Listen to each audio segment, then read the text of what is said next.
Rahim. Assalamu alaikum student. This is the lecture of class 6.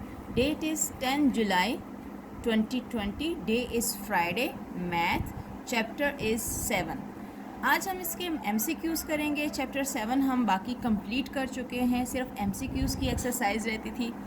MCQs करेंगे. ये book work है, pages हैं इसके 114 प्लस 115. इन दो पेजेस पे ये क्वेश्चन है.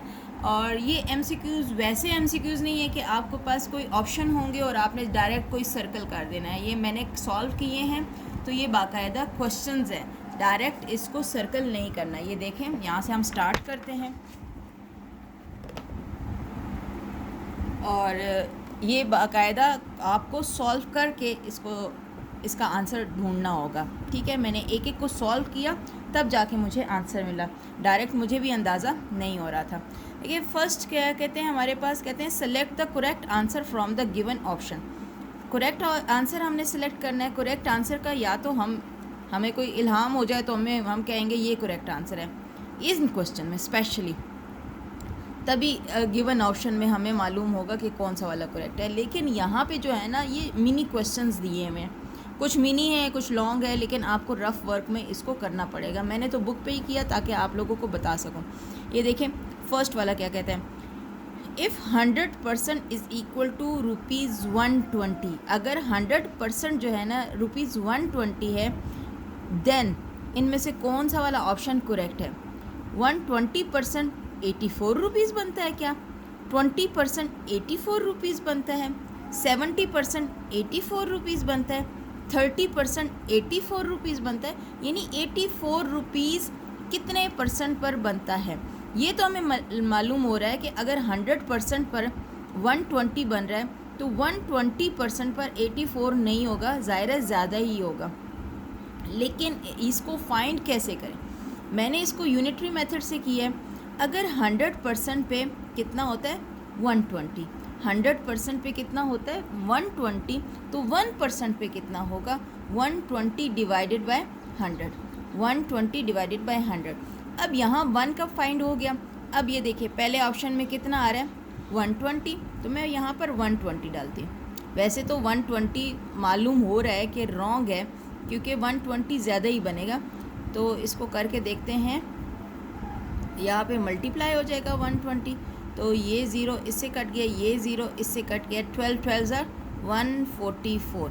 तो नो, ये तो करेक्ट नहीं है. आंसर हमारे इनका दिया हुआ है 84 और हमारा आ रहा है 144, तो ये करेक्ट नहीं है.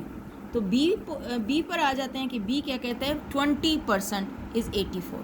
तो यहाँ 20% डालती हूँ तो देखते हैं क्या आ रहा है. 120 डिवाइडेड बाय 100 मल्टीप्लाई बाय 20%. 0 0 से कट गया, ये 0 इस 0 से कट गया. 12 2 24, तो इनका तो 84 है, ये भी करेक्ट नहीं है. तो अब हम आते हैं सी पार्ट पे. सी पार्ट में क्या है 70%. 70% is equal to 120 divided by 100 multiply by 70. तो 0 0 से कट गया, ये 0 इस 0 से कट गया. 12 7 84. तो ये जो सी हमें मिला है ये करेक्ट है. तो हमने सी ऑप्शन पे सर्कल कर दिया और डी तक जाने की ज़रूरत ही नहीं है. ठीक है, अब ज़रा देखें ये पूरा क्वेश्चन था कि नहीं था, बल्कि 3 क्वेश्चन हमने किए क्योंकि हमें ऑप्शन का पता कोई नहीं था. अब यहाँ देखें, if 70% of people in a class of 40, यानी 40 की क्लास है, टोटल नंबर ऑफ स्टूडेंट कितने हैं 40 हैं, और 70% of them 70% of people 75% of people in a class of 40 pass in a science test. Science test हुआ है, टोटल बच्चे थे 40, क्लास ऑफ 40 बोला है. क्लास ऑफ 40 का मतलब है टोटल स्टूडेंट कितने हैं हमारे पास 40. उसमें 75% ने पास कर लिया है. 40 का 75% ने पास कर लिया है. तो आगे वो कहते हैं how many of them failed. तो फेल कितने हुए हमें ये पता चल रहा है. अगर 75% ने पास किया है तो 25% ने फेल किया होगा. या तो आप यूँ करें कि 25% ऑफ 40 निकाल लो. ठीक है, क्योंकि अगर 75% पास हुए हैं तो 25% फेल हुए होंगे। या तो हम इस तरह निकाल लेंगे या हम निकाल लेंगे कि 75% तो पास हुए हैं, लेकिन वो बने कितने हैं, परसेंटेज में नहीं, बने कितने हैं। तो मैंने इसको यूँ भी निकाल, आप दोनों तरीके से कर सकते हो, ठीक है। 75% ऑफ 40 निकाला मैंने, क्योंकि कितने हैं टोटल बच्चे, 40 बच्चे हैं, उसमें 75% पास हुए हैं। 75% अगर पास हुए हैं तो नंबर ऑफ गिनती में कितने हैं, नंबर्स कितने हैं उसके, वो नंबर हम फाइंड करते हैं कि पास कितने हुए हैं। 75% ऑफ 40, ऑफ को कन्वर्ट किया मल्टीप्लिकेशन में, परसेंटेज को कन्वर्ट किया 100 में, ठीक है, और 40 को 40 लिखा। एक ज़ीरो मैंने इससे काटा, बचा 10 5 के टेबल से, 5 2s are 10 and 5 1s are 5 and 5 5s are 25, 2 1s are 2 and यहाँ 4 था, 2 2s are 4, 15 2s are 30, यानी 30 स्टूडेंट ने पास किया है। कितने स्टूडेंट ने पास किया है, 30 स्टूडेंट ने। कितने स्टूडेंट थे, 40, तो फेल कितने हुए, 40 में से 30 निकालो, कितने आ गए, 10। फेल बच्चे कितने हैं, 10 बच्चे हैं। तो यहाँ कहीं 10 का ऑप्शन है जी, फर्स्ट वाला 10 का ऑप्शन है, सही है। तो इसका मतलब है A option is correct. Now come to the third part. Third part कहते हैं the usual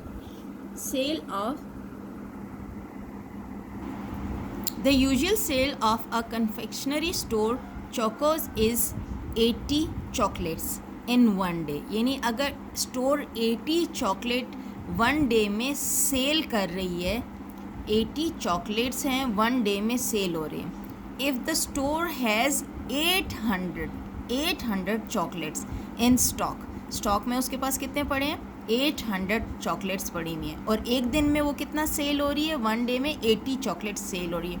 then the complete stock of chocolate will finish in, कितने दिन में 800 चॉकलेट ख़त्म हो जाएंगी अगर एक दिन में 80 चॉकलेट ख़त्म होती हैं। तो ये दिए में हम सॉल्व क्या करेंगे, 80 चॉकलेट्स कितने दिन में ख़त्म हो रही हैं, यूनिटरी मेथड में यूज़ कर रही हूँ। 80 चॉकलेट ख़त्म हो रही है 1 डे में, तो 1 चॉकलेट कितने में ख़त्म होगी, 1/80, यानी this divided by this. 1 chocolate कितने दिनों में ख़त्म होगी, 1/80। तो यहाँ पर 800 है, 800 चॉकलेट कितने दिनों में ख़त्म होगी, 1/80 मल्टीप्लाई बाय 800, 0 से कट गया, 8 1s are 8, 8 10s are, यहाँ तो 1 था, तो अगर 1 10 पे मल्टीप्लाई भी होता है तो आंसर आता है 10 आ जाता है, ठीक है। तो ये कितने दिन में 800 चॉकलेट्स ख़त्म होंगी, 10 डेज़ में। यहाँ हमारे पास सी ऑप्शन 10 डेज़ का है, तो ये भी हमारा हो गया। अगर आपको क्लियर नहीं हो रहा तो आप बार बार वीडियो को देखो ताकि आपको समझ आ जाए। अच्छा, 4 क्वेश्चन है इसमें। The normal selling price of a good cricket bat is 2000, यानी एक अच्छा क्रिकेट बैट जो है वो 2000 उसकी सेलिंग प्राइस है। The cricket bat with the autograph, यानी कि नॉर्मल है, वो गुड क्रिकेट बैट है, अच्छा है, लेकिन उस पर कोई ऑटोग्राफ नहीं है, तो वो 2000 का बिक रहा है। कितने हज़ार का बिक रहा है, 2000 का। फ़र्ज़ करो उस पर किसी फेमस क्रिकेट वाले पाकिस्तानी क्रिकेटर ने ऑटोग्राफ कर दिया, ऑटोग्राफ दिया, तो उसकी प्राइस कितनी होगी, 2,40,000। कितने, 2,40,000। पहले था वो 2000 का, अब ऑटोग्राफ के साथ वो हो गया 2,40,000 का।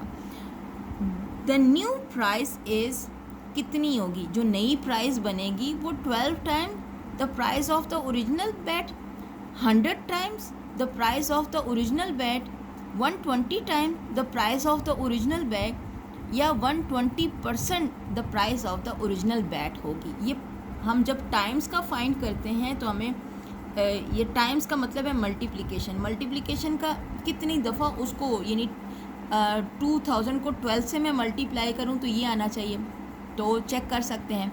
2000 को 100 से मल्टीप्लाई करो तो ये आना चाहिए, वो भी चेक कर सकते हैं। 2000 को 120 से मल्टीप्लाई करो तो ये आना चाहिए।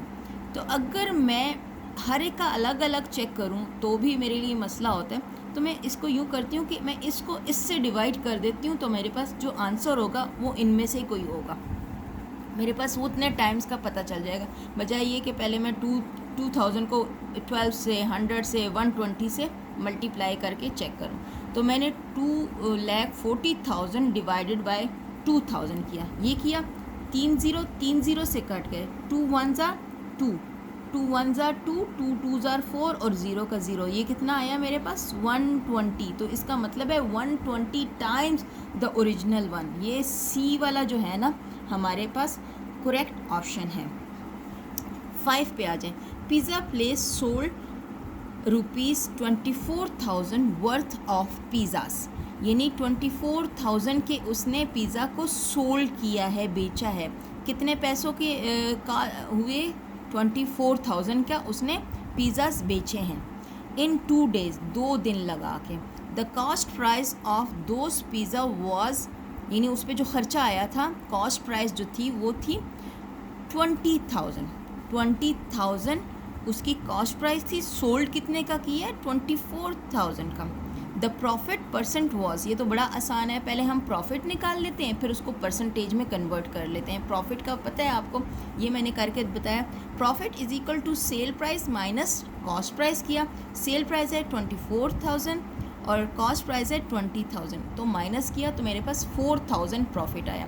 प्रॉफिट को परसेंटेज में कन्वर्ट करने के लिए क्या किया कि हमने प्रॉफिट डिवाइडेड बाय सीपी किया, cost price multiply by 100%। Percent है तो 100 भी लिखेंगे, परसेंट भी लिखेंगे, दोनों आपस में कट जाते हैं। पी की जगह मैंने लिखा प्रॉफिट कितना था 4,000 और सीपी कितना है 20,000। ये हमने 3 0 इससे काटे, 1 0 इससे काटा, 2 1 ज़ा 2, 2 2 ज़ा 4 और ये 1 0 यहाँ पे बचा था, 2 यहाँ पे बचा था, 2 10 ज़ा 20% हो गया। तो इसको हमने कटिंग की है, 2 10 ज़ा 20% आ गया। प्रॉफिट परसेंट कितना आया 20%। कम टू क्वेश्चन नंबर 6 पे आ जाए। In the above problem CP ratio SP कितना बना? सीपी और एसपी, यानी हमने यही वैल्यूज़ लेनी है और इसके रेशो फाइंड करनी है। मैंने यहीं पे सीपी लगा दिया और यहीं पे एसपी लगा दिया, ठीक है, और रेशोज़ लगाई। 3 0 से कट गया और ये 20 बचा और यहाँ से 24 बचा। 4 के टेबल को मैंने यूज़ किया, 4 5 ज़ा 20 एंड 4 6 ज़ा 24, तो मेरे पास रेशोज़ आई हैं 5:6। तो ये सी पार्ट जो है ना मेरा करेक्ट हुआ है। अब आ जाए आप 7 पे। इनिशियल वैल्यू आपके पास 60, चेंज कितना आया है 25% लेस हुआ है। Fraction of the value left, यानी अगर 100% ये था, 25% कम हुआ है, तो बाकी कितना बचा? 100 में से 25% निकाल दें तो 75% आया। 75 किसका? 100 का। तो ये फ्रैक्शन में आया तो ये आ गया। फाइनल वैल्यू आ रही है हमारे पास, इसी की फ़ाइनल वैल्यू कि कितनी बचेगी 60 मल्टीप्लाई लेफ़्ट फ्रैक्शन। तो अब अगर हम उसको सॉल्व करेंगे तो हमारे पास क्या वैल्यू आएगी? हमारे पास जो ये फ़ाइनल आ रही है, इसको अगर हम सॉल्व करेंगे तो हमारे पास इनमें से कोई वैल्यू आना चाहिए। तो हमने इसको सॉल्व किया, 60 मल्टीप्लाई बाय 75/100, ये 60 था। चाहे आप इसको 0 को 0 से काट दें या फिर आप कर लें 25 का टेबल पढ़ लें। 25 3s are and 25 4s are, 4 1s are and 4 15s are, 15 3s are 45। तो हमारे पास जो डी है ना ये 45, फाइनल वैल्यू कितनी आएगी 45। ये हमने फाइनल वैल्यू सॉल्व की है। अच्छा, क्वेश्चन नंबर 8 है। David page back his loan of ₹1000, यानी जो लोन लिया है उसने 1000 रुपीज़ उसने पे बैक किया है, बोरो किया था उसने eight 10% per annum. Simple interest कितना था? रेट था 10%, बोरो कितना किया था 1000 rupees. He will pay back ₹1100, यानी उसने लिया था 1000 रुपये, वापस कर रहा है 1100 at the end of how many year, यानी कितने साल बाद वो 1100 वापस करेगा। ये हमारे पास ऑप्शन है, हम इसको सॉल्व कर लेते हैं। अगर 1100 वो वापस कर रहा है, इसका मतलब है वो इसमें इंटरेस्ट और प्रिंसिपल दोनों शामिल हैं, तो वो अमाउंट होगी 1100 और प्रिंसिपल है हमारे पास 1000। इंटरेस्ट आ रहा है हमारे पास, इन दोनों को माइनस किया तो इंटरेस्ट आ रहा है, सिंपल इंटरेस्ट आ रहा है 100। और नंबर ऑफ़ ईयर फाइंड करने के लिए आपको पहले भी फार्मूला बता चुकी हूँ। Simple interest multiply by 100 divided by principal and interest rate. इसमें वैल्यूज़ डाली, 100 मल्टीप्लाई बाय दिस 100, p है 1000 और यहाँ पर i जो यहाँ पे 10% था वो हमने वैल्यू लगा दी। एक ज़ीरो इससे कट गया, एक ज़ीरो इससे, दूसरा ज़ीरो इससे कट गया और एक ज़ीरो इससे, यानी कि सिर्फ 1 1 ज़ा 1। टाइम लिमिट हमारे पास कितनी आई है? 1 ईयर। ठीक है, तो ये जो सी ऑप्शन था वो 1 ईयर हमारे पास करेक्ट आया। 9 देखें, loans can be given for less than 1 year और more than 1 year. Time limit होती है लेकिन आप 1 ईयर से कम में भी ले सकते हो, ज़्यादा में भी ले सकते हो। ये नहीं है अगर 1 ईयर से कम है तो आप अगर 6 मंथ के लिए ले रहे हो लोन तो डिवाइडेड बाय 12 कर दोगे तो वो फ्रैक्शन में आपके पास ईयर के बराबर हो जाएगा। तो क्या ये स्टेटमेंट इनके लिहाज से ट्रू है, नॉट ट्रू है या क्या है, या एग्जैक्टली 1 ईयर के लिए तो हमारे पास ये स्टेटमेंट ट्रू आ रही है, तो हमने ए ऑप्शन को करेक्ट कर दिया। ये सारे जो आपके पास MCQs थे ये कहने में MCQs हैं लेकिन आपने ये पूरा का पूरा जो है ना सॉल्व करके करना है। देख लें एक नज़र आप, ये फर्स्ट, सेकंड, थर्ड, 4, 5, 6, 7, 8, 9 MCQs हैं और 9 ही क्वेश्चंस हैं। ये एक है तो ये बुक वर्क, लेकिन आप रफ़ में ये सॉल्व करेंगे और अच्छे से कीजिएगा इसको ताकि बाद में आपको प्रॉब्लम ना हो। अपना अपने घर वालों का बहुत ख्याल रखें, दुआओं में याद रखें। Thank you so much. अल्लाह हाफ़िज़।